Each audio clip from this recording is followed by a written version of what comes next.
नमस्कार दोस्तों, स्वागत है आपके अपने यूट्यूब चैनल कंपटीशन हब में।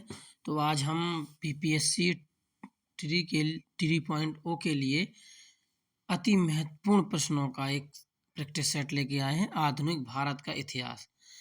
आज हम आपको पहला प्रैक्टिस सेट आधुनिक भारत के इतिहास का कराएंगे, जिसका पहला टॉपिक है मुगल साम्राज्य का पतन और स्वायत्त राज्यों का उदय। तो इसमें बताया कि मुगल साम्राज्य का किस प्रकार से पतन हुआ और उसके पतन होने पर उसके स्थान पर किन किन स्वायत्त राज्यों का उदय हुआ। तो इसमें हम पहला क्वेश्चन देखते हैं। पहले क्वेश्चन में कहा गया है कि प्लासी युद्ध के पश्चात, मतलब प्लासी के युद्ध के पश्चात किसको बिहार प्रांत का उप दीवान नियुक्त किया गया था। किसको बिहार प्रांत का उप दीवान नियुक्त किया गया था। तो किसको किया गया था फ्रेंड्स? राजा सिताब राय को। प्लासी के युद्ध के पश्चात बिहार प्रांत का उप दीवान राजा सिताब राय को नियुक्त किया गया था। थोड़ा इसका एक्सप्लेनेशन देखते हैं। प्लासी का युद्ध जून 1757 को। प्लासी का युद्ध कब हुआ था? जून 1757 को। अंग्रेजों व बंगाल के नवाब सिराजुद्दौला किस किस किस के बीच हुआ था? अंग्रेजों और बंगाल के नवाब सिराजुद्दौला के बीच लड़ा गया था। मीर जाफर की विश्वासघात के कारण, इसका एक मंत्री था मीर जाफर, इसके विश्वासघात के कारण बंगाल की हार हुई। युद्ध पश्चात मीर जाफर को बंगाल का नवाब घोषित किया गया तथा राजा सिताब राय को बिहार का उपदीवान बनाया गया। दूसरा क्वेश्चन देखते हैं। दूसरे क्वेश्चन में क्या कहा गया? बक्सर के युद्ध।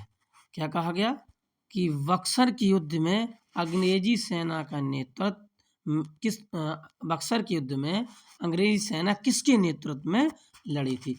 तो किसके नेतृत्व में लड़ी थी फ्रेंड्स? मुनरो के, हेक्टर मुनरो के। बक्सर के युद्ध में अंग्रेजी सेना किसके नेतृत्व में लड़ी थी? हेक्टर मुनरो के नेतृत्व में।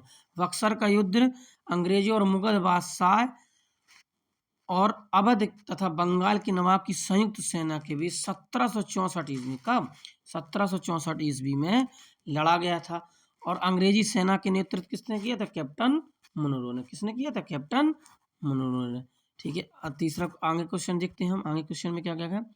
अगले क्वेश्चन में कहा गया बंगाल में एक नए भू अभिजात वर्ग, मतलब एक नए वर्ग की, इसकी एक नए वर्ग की खोज या नए वर्ग की स्थापना किसने की थी?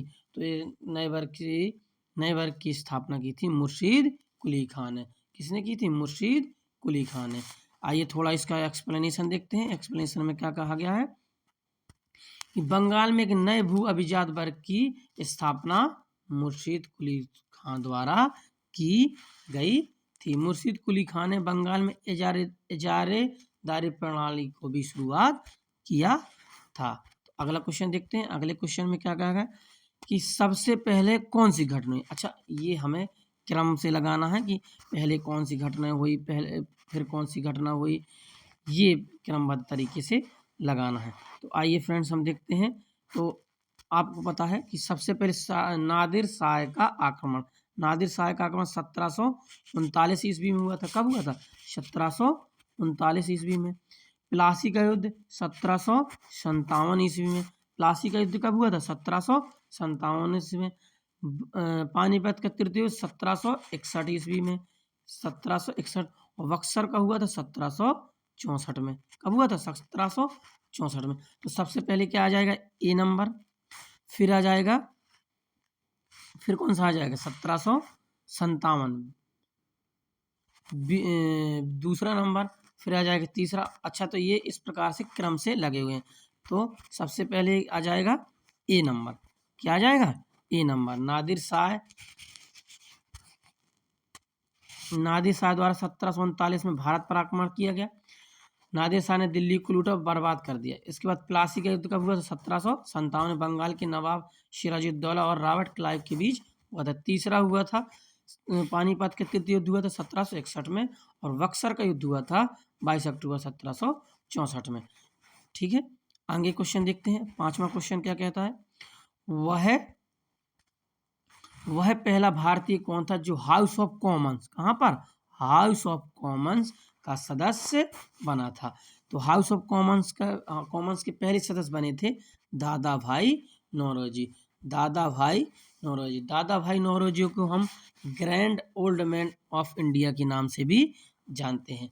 इनका एक अन्य नाम क्या कहा जाता है? इनको grand old man of India. क्या कहा जाता है? Grand old man of India. आइए थोड़ा इसका एक्सप्लेनेशन देखते हैं।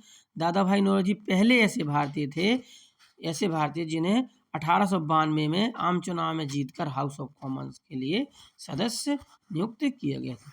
अगला क्वेश्चन देखते हैं। छठवां क्वेश्चन क्या कहता है? छठवें क्वेश्चन में कहा गया है किसकी सहायता से हैदर अली ने 1755 में, कब? 1755 में डिंडीगुल में एक आधुनिक शस्त्रागार की स्थापना की थी। तो फ्रेंच विशेषज्ञ से, किसकी सहायता से? फ्रेंच विशेषज्ञ की सहायता से। किसने? हैदर अली ने। हैदर अली दक्षिण भारतीय मैसूर राज, कहाँ का? मैसूर, आज का कर्नाटक, मैसूर राज्य के सुल्तान थे। हैदर अली के बचपन का नाम हैदर नाइक था। इन्होंने एक फ्रेंच विशेषज्ञ की सहायता से डिंडीगुल में एक शस्त्रागार की स्थापना की थी। आइए फ्रेंड्स अगला क्वेश्चन देखते हैं। अगले क्वेश्चन में क्या कहा गया? जंतर मंतर का निर्माण किसने कराया था? किसका? जंतर मंतर का निर्माण किसने कराया था? तो इसका आंसर है महाराजा जयसिंह ने। जंतर मंतर का निर्माण किसने कराया था? महाराजा जयसिंह ने। जंतर मंतर का निर्माण जयपुर के राजा सवाई जयसिंह ने कराया था। इन्होंने 5 वेधशाला, ये याद रखना, कितनी वेधशाला? 5 वेधशालाओं का निर्माण कराया था, जो दिल्ली, बनारस, जयपुर, उज्जैन तथा मथुरा में स्थित थी। इन्होंने अश्वमेध यज्ञ भी कराया था। आपने एंशिएंट हिस्ट्री में अश्वमेध यज्ञ, वाजपेयी यज्ञ, राजसूय यज्ञ के बारे में पढ़ा ही होगा। तो इन्होंने क्या कराया था? अश्वमेध यज्ञ कराया था। इसमें अश्वमेध यज्ञ में एक चीज होती है कि राजा अपने घोड़े को छोड़ देता है और ये जितने राज्यों से होकर गुजरता है, जब तक इसको कोई पकड़ता नहीं, तो वो माना जाता है कि वो वाला राज उस राजा ने जीत लिया है। तो फ्रेंड्स आज के लिए इतना ही। तो अगला टॉपिक और अगले नेक्स्ट दिन में हम मिलते हैं। नमस्कार, जय हिंद।